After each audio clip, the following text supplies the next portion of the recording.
নমস্কার, নির্মল আনন্দে সবাইকে সুস্বাগতম। গুরুদেব প্রভু শ্রীকৃষ্ণ ও রাধা মায়ের আশীর্বাদকে সারথি করে শ্রীমদ ভগবত গীতার বর্ণনা মধ্য দিয়ে শুরু করছি আজকের গীতা পাঠ। শ্রীকৃষ্ণ হৃদয়ম গীতা সংসার মালনাশিনীম জ্ঞানম ভক্তি মুক্তি দাত্রীম গীতা দেবীম নমস্তুতে। ওম নমো ভগবতে বাসুদেবায়। ওম নমো ভগবতে বাসুদেবায়। ওম নমো ভগবতে বাসুদেবায়।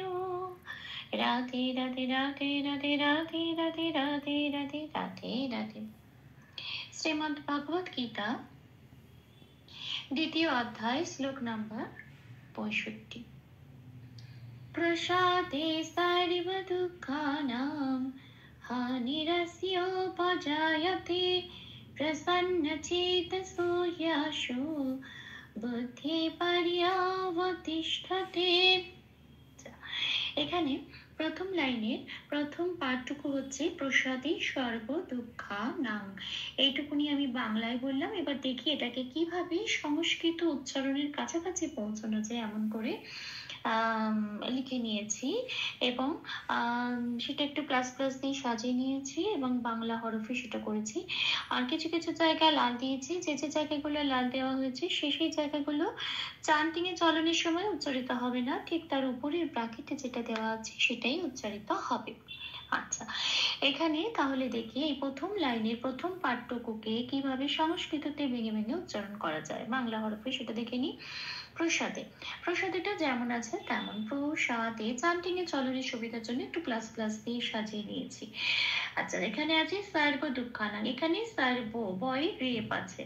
আচ্ছা, রেপ থাকলে পাশের ক্যালেন্ডারে 3 নম্বরে তালিকাভুক্ত করে দেওয়া আছে রেপ সবসময় বয়শূন্য রায় হসন্ত দিয়ে প্রতিস্থাপিত হয়ে যায়, এবং যেহেতু বয়শূন্য রায় হসন্ত লেগেছে সেটা অর্ধ র হিসেবে উচ্চারিত হয়। তার মানে কি? তার মানে সেটা আর আপূর্ণ র বলে উচ্চারিত হবে না, আগের অক্ষর যন্ত্রের সাথে জুড়ে উচ্চারিত হবে স্বর বলে।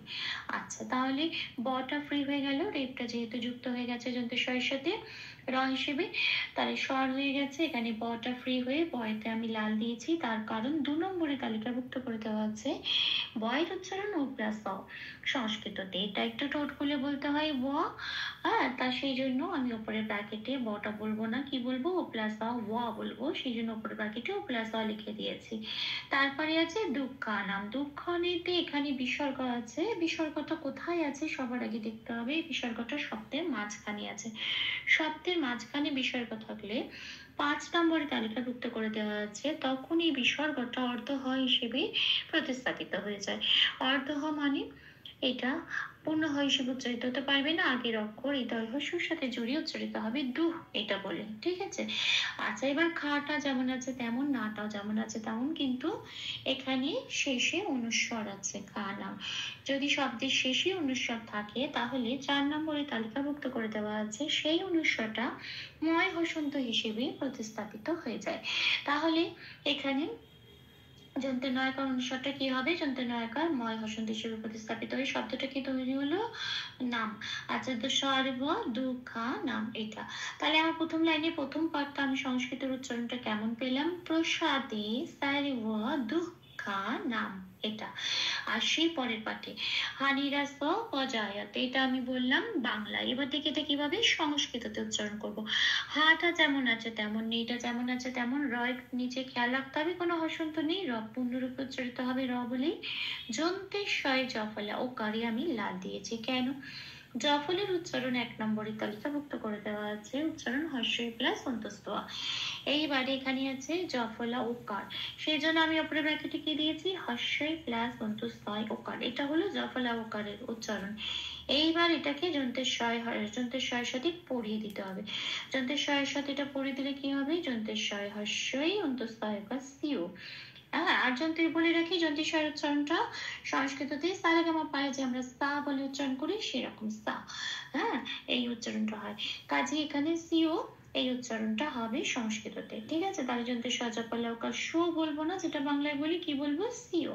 আচ্ছা, তারপরে আসি পরের অক্ষরে, পরের অক্ষর আছে প, পটার কোনো হসন্ত নেই, পূর্ণরূপে উচ্চারিত হবে প বলে।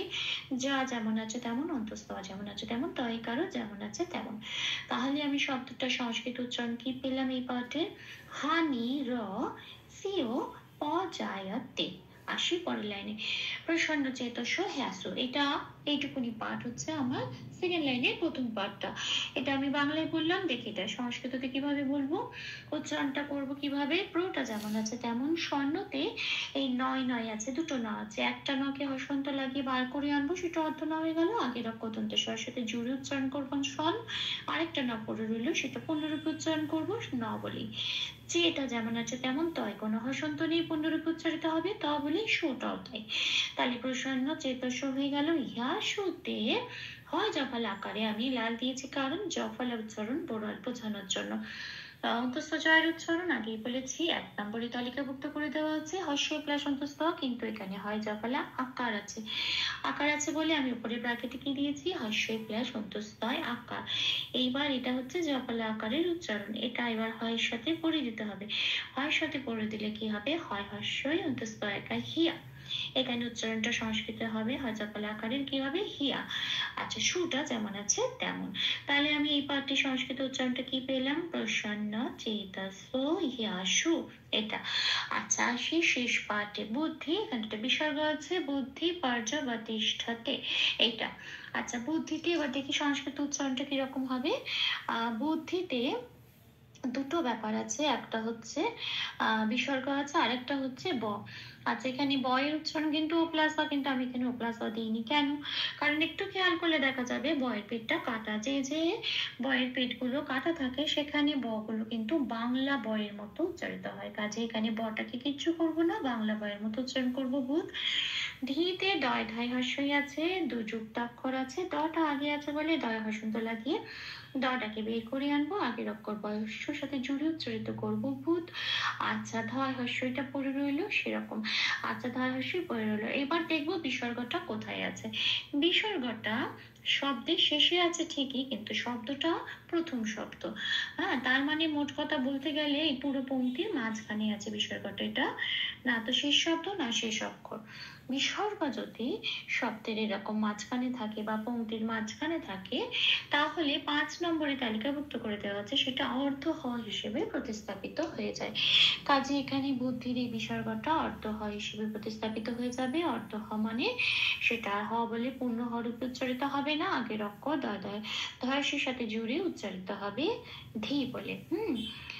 ধি বলে উচ্চারিত হবে, এবং এই যে ধি বললাম এখানে অর্থটা উচ্চারিত হয়ে গেল। তাহলে হয়ে গেল বুদ্ধি, এই উচ্চারণের শব্দটা পেলাম। আসি পরের শব্দে, পর্যবতিষ্ঠতে, এটা। আচ্ছা, পর্যতে দোস্ত জয় রেপ আছে, রেপ থাকলে 3 নম্বরে তালিকাভুক্ত করে দেওয়া আছে। হ্যাঁ, রেপটা বয় শূন্য রয় হসন্ত হিসেবে প্রতিস্থাপিত হয়ে যায়, এবং আগের অক্ষরের সাথে জুড়ে অবশ্যই উচ্চারিত হবে পয়ের সাথে জুড়ে, তাহলে হলো পার। আচ্ছা, অন্তস্থ জয় রেপটা এবার তাহলে অন্তস্থ জয়টা ফ্রি হয়ে গেল, শুধু অন্তস্থ জয় পড়ে রইলো। সেটাকে আমি লাল দিয়েছি কেন, অন্তস্থ জয়ের উচ্চারণ 1 নম্বরে তালিকাভুক্ত করে দেওয়া আছে হস্য প্লাস অন্তস্থ ইয়। কাজেই অন্তস্থ জ বলবো না, কি বলবো, উপরে ব্র্যাকেটে যেটা আছে হস্য প্লাস অন্তস্থ ইয়, তাহলে হলো পারিয়া। বতেও আমি লাল দিয়েছি, যথারীতি 2 নম্বরে তালিকাভুক্ত করে দেওয়া আছে বয়ের উচ্চারণ ও প্লাস বা ওয়া ঠোঁট খুলে বলতে হয়, উপরে ব্র্যাকেটে সেটাই আমি দিয়েছি, এখানে ব বলবো না, কি বলবো, ওয়া।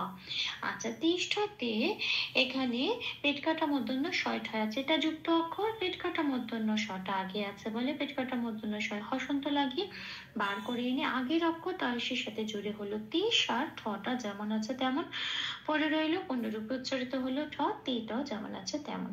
তাহলে এই শব্দটা কি পেলাম, পারিয়া ওয়া তিষ্ঠতে। তাহলে আমি শেষ পর্যায়ে সংস্কৃত উচ্চারণটা কেমন হলো, বুদ্ধি পারিয়া ওয়া তিষ্ঠতে। ভুল ত্রুটি ক্ষমা করে দেবেন, অনুশীলনের সুবিধার জন্য 3 বার করে চান্ট করে দেওয়ার চেষ্টা করলাম। প্রসাদে সর্ব দুঃখানাং হানিরস্যোপজায়তে, প্রসন্ন চেতসো হ্যাসু বুদ্ধি পর্যবতিষ্ঠতে। প্রসাদে সর্ব দুঃখানাং হানিরস্যোপজায়তে, प्रसन्नचेतसो ह्यशु बुद्धि पर्यवतिष्ठते प्रसादे सर्वदुःखानां हानिरस्योपजायते प्रसन्नचेतसो ह्यशु बुद्धि पर्यवतिष्ठते। राधे राधे राधे राधे राधे राधे राधे राधे राधे राधे। तप्तकाञ्चन गौराङ्गीं राधे वृन्दावनेश्वरी वृषभानुसुते देवी तां प्रणमामि হরে প্রেম। প্রভু শ্রী রাধামায়ের কৃপা দৃষ্টি আমাদের সবার উপর বর্ষিত হোক। ধন্যবাদ। আপনাদের উৎসাহই আমার অনুপ্রেরণা। আমার সকল ভুল ত্রুটির ক্ষমা প্রার্থনা প্রভুর চরণে অর্পণ করলাম। ওম কৃষ্ণায় বাসুদেবায় হরয়ে পরমাত্মনে প্রণতক্লেশনাশায় গোবিন্দায় নমো নমঃ। ওম শ্রীকৃষ্ণার্পণমস্তু। জয় শ্রীকৃষ্ণ।